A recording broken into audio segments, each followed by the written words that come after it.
ito mga dapat natin aabangan mga kapuso sa Magdang Dilag na wag natin papalampasin ang bawat episode ng telesiring ito.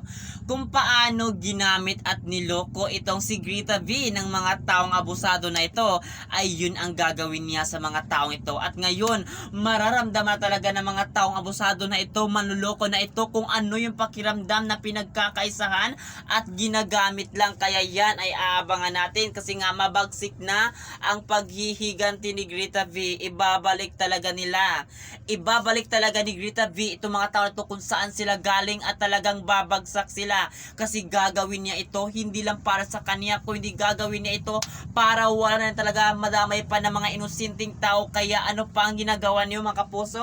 Lagi lang kayo makatutok sa telesiring inaabangan natin panoorin tuwing hapon at ito ang Magdang Dilag na ito lahat ay ating papanoorin. Sabay-sabay tayo manggigil, magugulat sa mga paghihiganti na gagawin ng ating bida sa mga taong nanloko, gahaman sa pera, talagang manggagamit. Kaya abangan natin ito kung paano magmamakaawa ang mga taong abusado na ito sa harap ni Grita V. Kaya aabangan natin lahat ito mga kapuso at huwag kayong bibitiw hanggang matapos ang telesiring ito. At yun lang, maraming salamat mga kapuso at sana lagi kayong makatutok dito. Thank you!